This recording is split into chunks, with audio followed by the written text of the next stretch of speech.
स्वागत है आपका एबीपी न्यूज के स्पेशल वॉर रूम में, जहां से लगातार हम आपको एससीओ समिट यानी समरकंद में होने वाली उस महा बैठक से जुड़ी हर महत्वपूर्ण जानकारी पहुंचा रहे हैं। ग्राउंड जीरो से आपको रिपोर्ट दिखा रहे हैं। लेकिन सबसे पहले इस पूरे संगठन को समझना बहुत जरूरी हो जाता है और नक्शे के जरिए जरा आप देखिए कि ये कौन से मुल्क हैं जो एक साथ एक मेज पर बैठने जा रहे हैं। और इसमें शामिल है रूस, इसमें शामिल है चीन, इसमें शामिल है पाकिस्तान, भारत, अफगानिस्तान, इसके अलावा इसमें ईरान भी जुड़ने जा रहा है। और इसमें सेंट्रल एशिया के जो देश हैं, मध्य एशिया के देश हैं, तजाकिस्तान, उज्बेकिस्तान, कजाकिस्तान, किर्गिस्तान, ये वो तमाम देश हैं मध्य एशिया के जो इस एससीओ के संगठन का हिस्सा हैं। तो ये इस संगठन की इसकी ताकत है और इसकी ताकत को समझने के लिए आपको यह भी जानना जरूरी है कि यह संगठन, इसके अंदर इसकी ताकत की एक बड़ी खासियत यह भी है कि इसके अंदर यूनाइटेड नेशन सिक्योरिटी काउंसिल के 2 सदस्य भी शामिल हैं। इसमें 4 न्यूक्लियर पावर स्टेट हैं और यह आर्थिक लिहाज से भी बहुत बड़ी ताकत रखने वाला समूह है।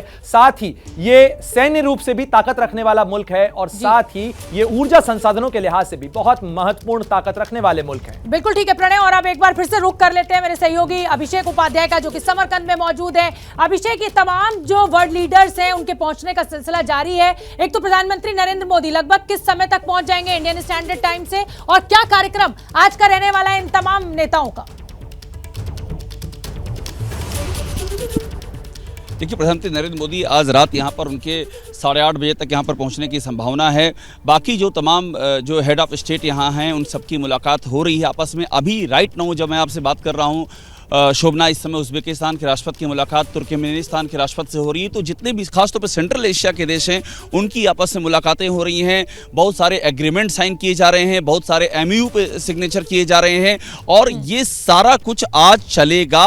और इसके बाद कल समिट शुरू होगी। हालांकि कल बायलेटरल्स भी है। कल रूस के राष्ट्रपति की भारत के प्रधानमंत्री के साथ मुलाकात है, उनकी टर्की के राष्ट्रपति के साथ मुलाकात है। भारत और ईरान के बीच की मुलाकात भी कल ही होने की संभावना जताई जा रही है। तो आज से कल तक बहुत कुछ मुलाकातों का दौर चल रहा है। लेकिन जिस पे हम जोर दे रहे हैं शोभना, वो है इस पूरे जियोपॉलिटिकल सिनारियो में भारत की अहमियत का सवाल। और वो इस समरकंद में साफ तौर पे दिख रहा है। चाहे सेंट्रल एशिया के देश हो, चाहे रूस और चीन हो, बिना किसी ब्लॉक के साथ में जुड़े हुए भारत का महत्व, भारत की जो जरूरत है वो हर ब्लॉक को है। यही भारत की सबसे बड़ी ताकत यहाँ पर दिखाई दे रही है। बिल्कुल ठीक है, अभिषेक उपाध्याय बने रहिए और दीपक वोरा भी लगातार हमारे साथ बने हुए हैं। दीपक वोरा जी, मेरा सवाल आपसे ये भी है कि ये तमाम देश जो इस मंच को साझा करने जा रहे हैं उनके अपने अपने सीमा विवाद हैं। ऐसे में एक कॉमन एजेंडा बनाना, आपस में तालमेल बनाना, कैसे आगे बढ़ेंगे ये देश?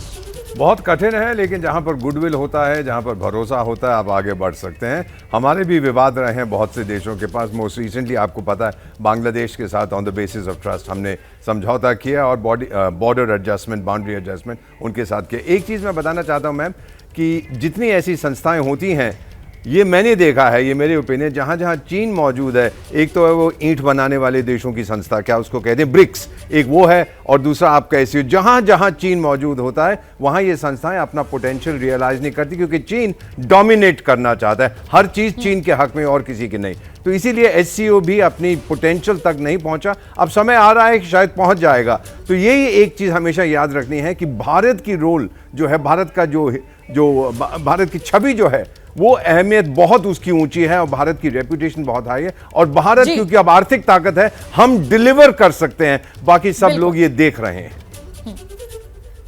प्रणय, आप मुझे लग रहा है कि अनिल आजाद से कुछ सवाल बिल्कुल अनिल, मैं आपसे ये जानना चाहूंगा कि चीन के राष्ट्रपति शी जिनपिंग 1000 दिन के बाद बाहर निकले हैं। बहुत सारे सवाल इस दौरान चीन को लेकर उठे। तो इन मुलाकातों के जरिए क्या संदेश देने की कोशिश चीन की तरफ से होगी, क्योंकि आप चीन में मौजूद हैं, चीन की डिप्लोमेसी समझते हैं, और खास तौर पर एक जो एंटी वेस्ट ब्लॉक बनाने की कोशिश के तौर पर एससीओ को देखा जा रहा है, क्या चीन इसे एक बड़ा मोर्चा बनाना चाहेगा?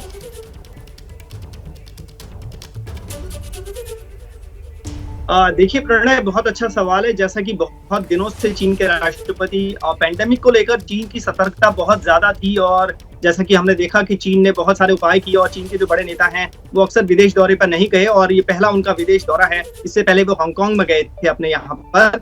लेकिन बात यही है कि वो जो ये दिखाना चाहेंगे कि जो पश्चिम के साथ उनका जो विवाद चल रहा है, झगड़ा चल रहा है, और इसके अलावा जो अगले महीने जो बैठक होने वाली महत्वपूर्ण बैठक, उसको लेकर राष्ट्रपति शी जिनपिंग चाहेंगे कि दुनिया को एक संदेश देना, और जो शंघाई ऑपरेशन है उसके जरिए भी उन्होंने ये बताने की कोशिश की है, जो उन्होंने जो जिन देशों को चुना है, उज्बेकिस्तान, ताजिकिस्तान में जिन देशों में जा रहे हैं, और उनको भी आप समझिए कि वो अपना एक महत्वपूर्ण डिप्लोमेसी के तौर पर देख रहे हैं, और वहां उनके साथ उनके 30 वर्षों के जो डिप्लोमेटिक रिलेशंस हैं। इस समय चीन, जैसा कि अभी दीपक वोरा जी ने भी कहा कि वो हमेशा डोमिनेंट फिगर के रूप में अपने को प्रेजेंट करता है, तो एक बड़ी चुनौती पूरी दुनिया के लिए, और जो सबसे बड़ी खबर है वो ये कि अमेरिका की इस एससीओ समिट पर नजर बनी हुई है। जैसे ही घड़ी का काटा दोपहर 2:30 पे आए, बबीता जी का दिल सास बहू साजिश के लिए मचल जाए। और ये है इनकी बहू, पूरे दिन ऑफिस की टेंशन हो जाए गॉन जब ये करें अपना फेवरेट शो फ्री टाइम पे ऑन।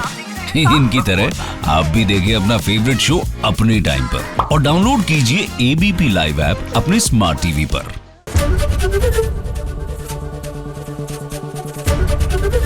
एबीपी न्यूज आपको रखे आगे।